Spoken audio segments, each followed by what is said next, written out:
My name is Carly McWilliams, and I work for Fred Upton. The only time he gets mad is if you call him Mr. Chairman, so I have to call him Fred. I've been working with him for about 4 years now, and I've been doing FDA policy for the last 2 years. But during this initiative, I've really expanded into the our full jurisdiction, which is across NIH, FDA, CMS, and CDC. So we have a really wide jurisdiction, even though it gets a little confusing with the Energy and Commerce title.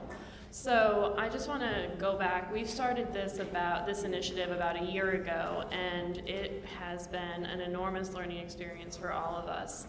But it really stemmed from the thought that we have such incredible scientists, especially in the United States, and we weren't understanding why it was taking longer for medical products to be developed than ever before, and it was taking more money than ever before.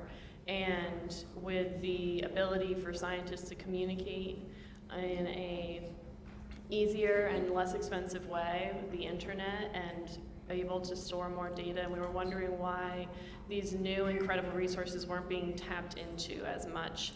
Because we figured those things would really accelerate the process of cures rather than sort of create more noise and slow things down. So considering Fred's experience as chairman and his time on Energy and Commerce, he was a big part of the doubling of the NIH funding, and he was really involved in the FDA user fees in 2012. So he sort of wanted to put this together and also do something unique that really only Energy and Commerce can do, jurisdictionally speaking, and that's to look at the full development of innovation and the full ecosystem. So that's where our cycle comes from discovery, development to delivery, and how delivery can really bring up invaluable information into more discovery as we learn what works, and sometimes more importantly what doesn't work, and figure out why that doesn't work. So at the beginning of this initiative, the statistic we were often referring to was the fact that it takes 10 years and over $1 billion, however, to develop a drug. However, now Dr. Collins corrected us, and it now takes 14 years on average and $2 billion. We initially thought there were 7,000 diseases with only 500 diseases with treatments. Now we know there's over 10,000 and still only 500. So we know that there's a ton of work to do, but we also know that there are some amazing, amazing things happening, and we want to make sure that that can get through our regulatory system in the quickest and most efficient way possible. So I'm just going to talk a little bit. I'm not sure all of you have read the entire bill. It's only 394 pages. But just to go back, we've had at least a dozen roundtables all across the country from members on and off the committee that have been really interested. These have been bipartisan, and they're looking in their districts to see what's happening, from the hospitals to the research labs to the patients, to learn about what they're doing and what the patient advocates are doing.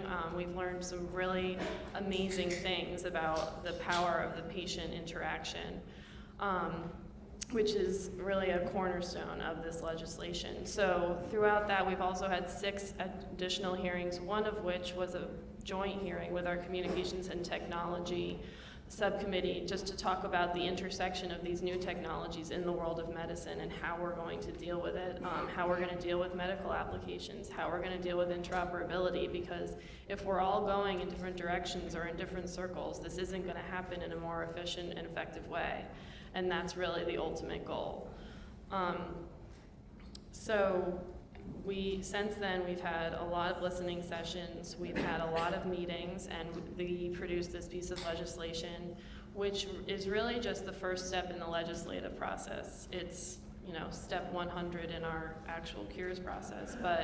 And this is a point that's just putting things out. We had identified problems, inefficiencies, and these were solutions that we've heard. They weren't necessarily, we don't think that this is, the final product, that this is the silver bullet for it, but we also think that these ideas have merit and are trying to address a problem that we know exists.